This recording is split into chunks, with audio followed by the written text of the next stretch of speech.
Hello friends, welcome to our Sayali fashion designer channel आणि मी आहे सायली. तर तुम्हा सर्वांचं आपल्या आजच्या नवीन अशा छानशा व्हिडिओमध्ये मी मनापासून खूप खूप स्वागत करते. तर कसे आहात तुम्ही? नक्कीच मस्त आणि मजेत असणार आहात. आणि आज मी तुमच्यासोबत खूप सुंदर अशी लेटेस्ट ट्रेंडिंग न्यू लुक मधली ब्लाउज डिझाईन शेअर करणार आहे. खरं तर मी तुम्हाला या ब्लाउज डिझाईनची संपूर्ण कटिंग आणि स्टिचिंग अतिशय सावकाश स्टेप बाय स्टेप आणि खूप काही महत्त्वाच्या टिप्स अँड ट्रिक्स सहित सांगण्याचा प्रयत्न करणार आहे, जेणेकरून तुम्हाला आपला आजचा हा व्हिडिओ बघून फक्त डिझाईन बनवणंच नाही, त्याची प्रॉपर फिनिशिंग सहित कशी बनवावी तर हे देखील सहज लक्षात येईल. त्याचबरोबर ही डिझाईन खूप साधी, सिंपल, सोपी आहे. जरी तुम्ही कुणी नवीन शिकत असाल तरी सुद्धा तुम्हाला सहज स्टिच करता येईल. आणि त्याचबरोबर महत्त्वाचं आहे की या डिझाईनमुळे आपल्या साडीला ब्लाउज खूप सुंदर असं लुक येईल आणि ह्या छानशा डिझाईनची आयडिया तुम्ही तुमच्या कस्टमरला सुद्धा देऊ शकता, कारण आपल्याला कस्टमरला सुद्धा नवनवीन डिझाईनची आयडिया द्यायची असते. सो ही आयडिया नक्की द्या. आय होप सो तुम्हाला आणि तुमच्या कस्टमरला ही डिझाईन नक्कीच आवडेल. सो चला मग आता वेळ न घालवता आपण आपल्या आजच्या छानशा व्हिडिओला सुरुवात करूयात. आणि हा व्हिडिओ तुम्ही स्किप न करता पुन्हा नक्की बघा, जेणेकरून तुम्हाला आपला आजचा व्हिडिओ बघून अशी छानशी लेटेस्ट ट्रेंडिंग डिझाईन बनवणं खूपच सोपं जाईल. ठीक आहे, सो चला मग आता आपण स्टार्ट करूयात. तर हे बघा, इथे तुम्ही बघू शकतात की हा आहे ब्लाउज पीस. तर छान असा ब्रॉकेट टाईप हा ब्लाउज आहे आणि यावर आज आपण खूप सुंदर अशी झटपट तयार होणारी ब्लाउज डिझाईन बनवणार आहोत. खरं तर इथे तुम्ही बघू शकतात की अस्तर आणि मेन फॅब्रिक असं दोन्हींचा बॅक पार्ट आपण ऑलरेडी इथे कटिंग करून घेतलेला आहे.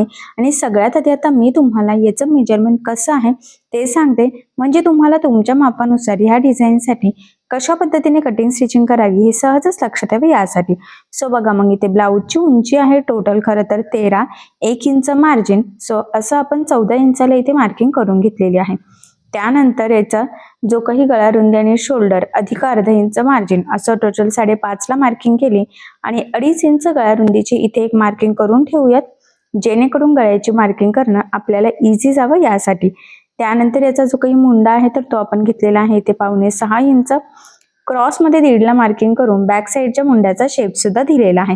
त्यानंतर आता आपण खालच्या साईडला नेहमी टाकत असतो छातीचा चौथा भाग अधिक 1.5 इंच किंवा 2 इंच मार्जिन.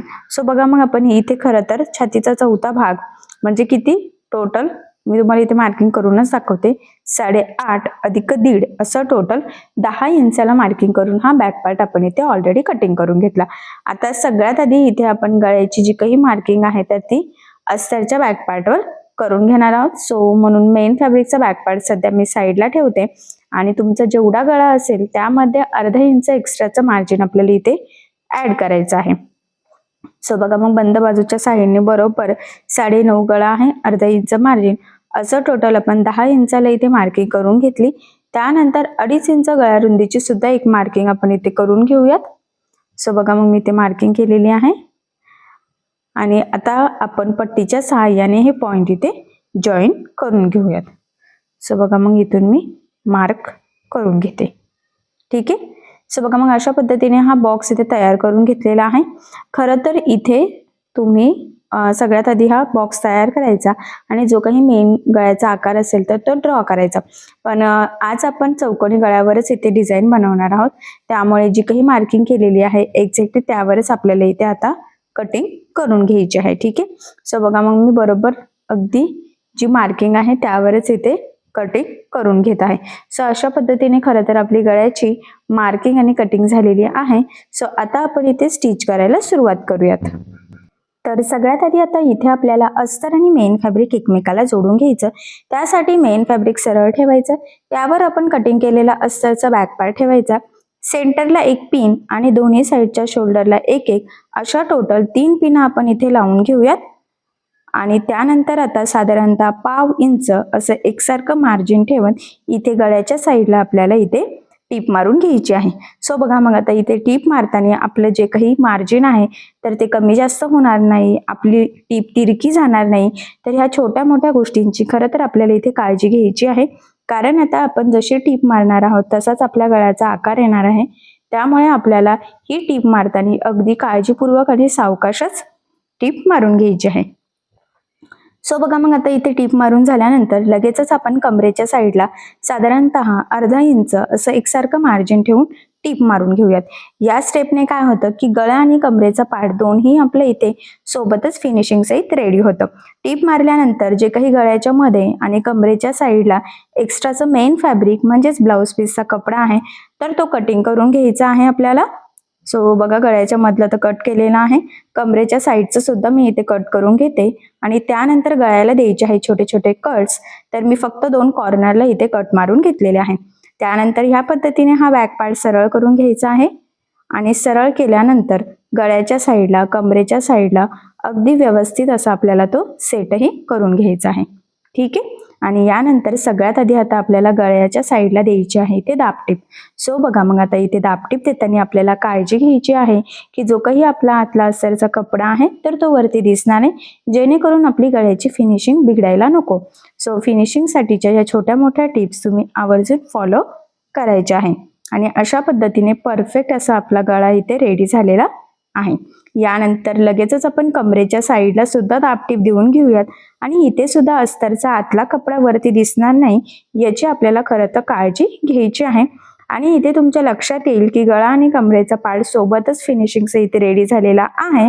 सो इथे आपल्याला कुठेही कमरपट्टी किंवा गळापट्टी लावण्याची गरज देखील नाहीये आणि फिनिशिंग सुद्धा अगदी परफेक्ट आणि छान सुद्धा आलेली आहे. यानंतर या पद्धतीने अस्तर आणि मेन फॅब्रिक आपल्याला कडेकडेने जोडून घ्यायचं. जोडताना जेवढं शक्य आहे तेवढं कमीत कमी मार्जिन पकडायचं आहे. त्याचबरोबर कुठे गोळा होणार नाही, तिरकं जाणार नाही, फुगा येणार नाही. तर या छोट्या मोठ्या गोष्टींची सुद्धा खरं तर आपल्याला काळजी घ्यायची. आणि जोडून झाल्यावर जे काही एक्स्ट्राचं मेन फॅब्रिक म्हणजेच ब्लाऊज पीसचा एक्स्ट्राचा कपडा आहे तर तो कट करून परफेक्ट असा बॅक पार्ट आपल्याला इथे रेडी करून घ्यायचा आहे. ठीक आहे. कारण तुम्हाला सगळ्यांनाच माहित आहे अस्तरवर आपण परफेक्ट कटिंग करत असतो, पण ब्लाऊज पीसचा कपडा आपण थोडंसं एक्स्ट्राचं मार्जिन ठेवून कटिंग करतो. खरं तर म्हणूनच मग आपल्याला इथे हे जोडून परफेक्ट असा बॅक पार्ट रेडी करायचा असतो पुढची डिझाईन बनवण्याच्या आधी. सो बघा, मग फायनली हा बॅक पार्ट परफेक्ट प्रॉपर फिनिशिंगचा इथे रेडी झाला.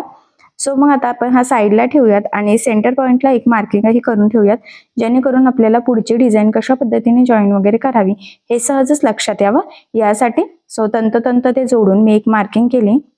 त्यानंतर इथे कॉन्ट्रास्ट कपडा आपण यूज करणार आहोत, तर रेड कलरचा कपडा मी इथे घेतलेला आहे.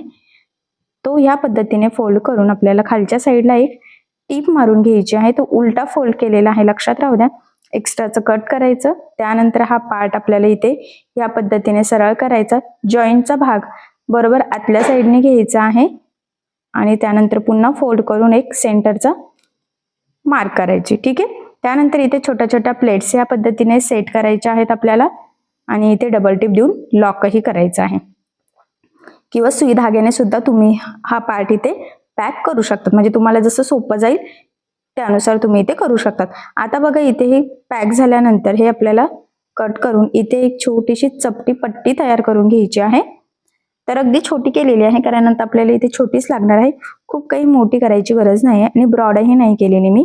आणि ती पट्टी आपल्याला बघा ह्या पद्धतीने हा जो काही बो आपण तयार केलेला आहे ना तिथे मध्यभागी लावायची आहे, म्हणजे कलर कॉम्बिनेशन सहित बो खूप सुंदर असा तयार होतो आणि फिनिशिंग सुद्धा अगदी छान येते आणि लुकही मस्त येते. एक्स्ट्राचं कटही केलं आणि बघा रेड आणि ग्रीन कलरच्या कॉम्बिनेशन मध्ये हा बो अजूनच मस्त असं उठून दिसत आहे. आता हा तयार झालेला बो आपल्याला इथे सेंटरला लावून घ्यायचा आहे. तर इथे सेंटरला एक लाईन ड्रॉ केली होती, तिथे बरोबर हा बोचा सेंटर पॉइंट आपल्याला मॅच करायचा आहे आणि कडेकडेने आपल्याला इथे हा बो जॉईन करून घ्यायचा.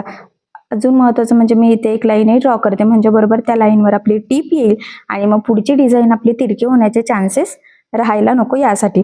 आता हा बोचा जेवढा काही पार्ट आहे तर तो बरोबर एकाच लाईन मध्ये आपल्याला टीप मारायची आहे. सो प्लेट्स वगैरे व्यवस्थित सेट करून सरळ लाईन देऊन आपल्याला तो व्यवस्थित पॅक करायचा. खरं तर सुरुवातीला आणि शेवटी डबल टिप देऊन लॉकही करायचं, म्हणजे फिनिशिंग वगैरे अगदी परफेक्ट आणि प्रॉपरही येते. ठीक आहे. सेम त्याच पद्धतीने दुसऱ्या साईडला सुद्धा आपल्याला ते प्लेट्स अगदी व्यवस्थित सेट करायचे आहेत आणि इथे टिप मारून घ्यायची आहे. सुरुवातीला मी डबल टिप देऊन लॉकही केलेला आहे आणि शेवटी सुद्धा डबल टिप देऊन लॉक करायचं. आता ही टिप मारल्यानंतर कडेचे जे काही एक्स्ट्राचं दिसतंय तुम्हाला लाईनच्या बाहेरचं तर ते इथे कट करून घ्यायचं आहे. बघा सेम इकडचं सुद्धा. ठीक आहे. आता हे एक्स्ट्राचं कट झाल्यानंतर इथे आपल्याला एक लेस लावायची आहे खरं तर इथे तुम्ही तुमच्या आवडीनुसार कुठलीही लेस लावू शकतात, बट इथे मी छान अशी गोल्डन ब्रॉड लेस घेतलेली आहे. खरं तर ती लेस कंटिन्यू आपल्याला कमरेच्या साईडला सुद्धा लावायची आहे. सो त्यामुळे लेस लावण्याच्या आधी बॅक साईडला टक्स टाकून घेऊयात.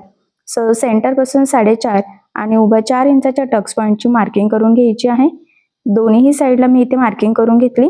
त्यानंतर जी काही लाईन ड्रॉ केलेली आहे एक्झॅक्टली त्यावरच ह्या पद्धतीने फोल्ड करून तिरका टक्स आपल्याला टाकायचा आहे. टक्सला सुरुवातीला आणि शेवटी डबल टिप देऊन लॉकही करायचा आहे आणि संपूर्ण टक्सला सुद्धा मी इथे डबल टिप देऊन घेतली. एक साईडचा टक्स टाकून झाल्यानंतर सेम त्याच पद्धतीने दुसऱ्या साईडला सुद्धा आपण इथे टक्स टाकून घेऊयात आणि तिथे सुद्धा आपल्याला बरोबर सुरुवातीला आणि शेवटी डबल टिपही द्यायची आहे, म्हणजे लॉक करायचं आणि संपूर्ण टक्सला सुद्धा डबल टिप द्यायची. सो बघा मग परफेक्ट असे आपले टक्स इथे टाकून झालेले आहेत आणि ही छान अशी डिझायनर ब्रॉड लेस मी इथे घेतली. खरे तर इथे तुम्ही तुमच्या आवडीनुसार कुठलीही लेस लावू शकतात.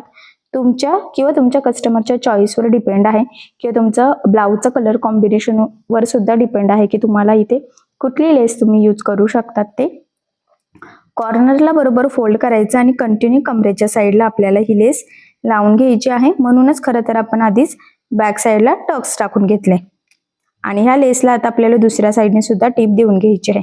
ऍक्च्युली मी नेहमीच सांगत असते लेस तुमची जाड बारीक कशीही असो, शक्य असल्यास दोन्ही साईडने डबल टिप देऊन घ्यायची, जेणेकरून म्हणजे त्याचे 2-3 फायदे असतात.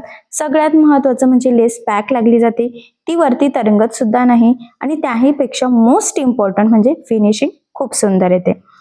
सो बघा एक साईडने लेस लावली, सेम त्याच पद्धतीने दुसऱ्या साईडने सुद्धा आपण इथे लेस लावून घेऊयात आणि छान अशी ब्रॉड मस्त डिझायनर लेस आहे इथे खरं तर. आणि बघा ह्या साईडला सुद्धा आपल्याला जी काही लेस आहे तर त्याच्या दुसऱ्या साईडला सुद्धा टिप देऊन घ्यायची आहे. मी आत्ताच टिप का द्यायची तर हे तुम्हाला सांगितलेलं आहे. ठीक आहे. सो बघा मग फायनली अशा पद्धतीने दोन्ही साईडने अगदी छान प्रॉपर परफेक्ट फिनिशिंग सहित आपली ही लेस लागली गेलेली आहे. आणि यानंतर आता आपण इथे नॉट लावून घेऊयात गळ्याला. खरं तर मी इथे रेडीमेड गोल्डन नॉट घेतलेली आहे 1 मीटर. एका ब्लाऊजसाठी 1 मीटर नॉट सफिशियंट असते. आता त्या नॉटला आपल्याला सिंपल असे फॅब्रिकचे लटकन बनवायचे आहेत. सो लटकन बनवण्याची ही सगळ्यात सोपी पद्धत आहे. कमीत कमी टाइममध्ये खूप सुंदर असे झटपट हे लटकन डिझाईन तयार होतात आणि खरं तर लुकही खूप सुंदर येतं. पुढे तुमच्या लक्षात येईलच. हे बघा क्रॉसमध्ये फोल्ड करून पुन्हा सेंटरला फोल्ड करायचं आणि मध्यभागी नॉट टाकून ह्या पद्धतीने ते बरोबर एकावर एक दुमडून त्यावर टीप टाकायची आहे. आता टीप टाकताना सुद्धा सुरुवातीला आणि शेवटी डबल टीप देऊन लॉक करायचं, म्हणजे तिथून शिलाई निघायला नको. आणि बघा फुलाच्या जी काही पाकळी असते ना तर त्या शेपमध्ये आपले हे लटकन तयार झालेले आहे. ठीक आहे. आता सेंटर पासून मी इथे कट करते आणि आपण गळ्याला लावून घेऊयात. सो शोल्डर पासून आपल्याला साधारणतः 2.5 ते 3 इंचावर हे नॉट लावून घ्यायचं असतं. सो बघा मग मी इथे डबल टिप देऊन ते अगदी प्रॉपर असं लॉक करून घेते. एक साईडचं लागून झालं की सेम तीच मार्किंग दुसऱ्या साईडला सुद्धा करून घ्यायची, जेणेकरून दोन्ही साईडचे अगदी बरोबर एकाच लेवलमध्ये लागले जातात. त्यामुळे फिटिंग आणि फिनिशिंगला अजिबात प्रॉब्लेम येत नाही. ठीक आहे. अशा पद्धतीने परफेक्ट असे नॉट आपले लावून झालेले आहे. सो आता आपण हे बांधून घेऊयात. ठीक आहे. तर अगदी व्यवस्थित सेट झालेला आहे बघा. सो बघा मग फायनली सगळ्यांच्या आवडत्या चौकोनी गळ्यावर कॉन्ट्रास्ट कपडा यूज करून आज आपण खूप सुंदरशी डिझाईन इथे बनवून घेतलेली आहे.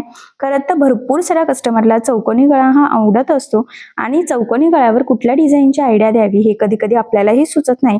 तर ही डिझाईन तुम्ही नक्की ट्राय करून बघू शकतात. नक्कीच तुम्हाला आणि तुमच्या कस्टमरला ही डिझाईन आवडेल. सगळ्यात महत्त्वाचं म्हणजे याची पद्धत इतकी सोपी आहे की बायचान्स जरी तुम्ही कोणी नवीन शिकत असाल तरी सुद्धा तुम्हाला आपला आजचा हा व्हिडिओ बघून असे छानशी चौकोनी गळ्यावरची ही डिझाईन बनवणं खूपच सोपं जाईल. आणि त्याचबरोबर सगळ्यात महत्त्वाचं म्हणजे या छानशा डिझाईनमुळे तुमच्या साडीला आणि ब्लाऊजला खूप सुंदर असं लुक येईल. त्याहीपेक्षा मोस्ट इम्पॉर्टंट म्हणजे कमीत कमी टाइममध्ये ही डिझाईन तयार होते. सो ही डिझाईन तुम्ही नक्की ट्राय करून बघा आणि तुमच्या कस्टमरला सुद्धा तुम्ही ह्या डिझाईनची आयडिया नक्कीच देऊ शकता. ठीक आहे. सो मग अशी छानशी चौकोनी गळ्यावरची ही डिझाईन तुम्ही नक्की ट्राय करून बघा. तर बघा मग किती सुंदर लेटेस्ट ट्रेंडिंग न्यू लुक मधली डिझाईन आज फायनली आपली रेडी झालेली आहे. तुम्ही बघू शकता. ऍक्च्युली बघितल्या कोणालाही आवडेल आणि फिनिशिंग सुद्धा बघितल्यावर लक्षात येते की किती छान अशी आलेली आहे. सो या पद्धतीने तुम्ही नक्की करून बघा. नक्कीच तुम्हाला सुद्धा अशी डिझाईन जमेल आणि ती सुद्धा प्रॉपर अशी परफेक्ट फिनिशिंग येईल. सो मग नक्की ट्राय करून बघा आणि जर यामध्ये तुम्हाला काही प्रॉब्लेम येत असेल तर मला कमेंट करून नक्कीच कळवा. मी तुमच्या प्रश्नाचे उत्तर देण्याचा नक्कीच प्रयत्न करेन. ठीक आहे. सो चला मग आता आपण आपला आजचा छानसा व्हिडिओ इथेच थांबूयात. भेटूया पुन्हा नवीन अशा छानशा व्हिडिओमध्ये. आणि तुम्हाला आपला आजचा व्हिडिओ कसा वाटलाय मला कमेंट करून नक्की कळवा. त्याचबरोबर आपला व्हिडिओ आवडला असेल व्हिडिओला लाईक करायला विसरू नका. आणि असेच नवनवीन छानसे व्हिडिओज बघण्यासाठी आपल्या सायली फॅशन डिझायनर या चॅनलला सबस्क्राईब करा. आणि ज्यावेळेस तुम्ही सबस्क्राईब करा त्यावेळेस त्यासमोरील बेल आयकॉन ही नक्की प्रेस करा.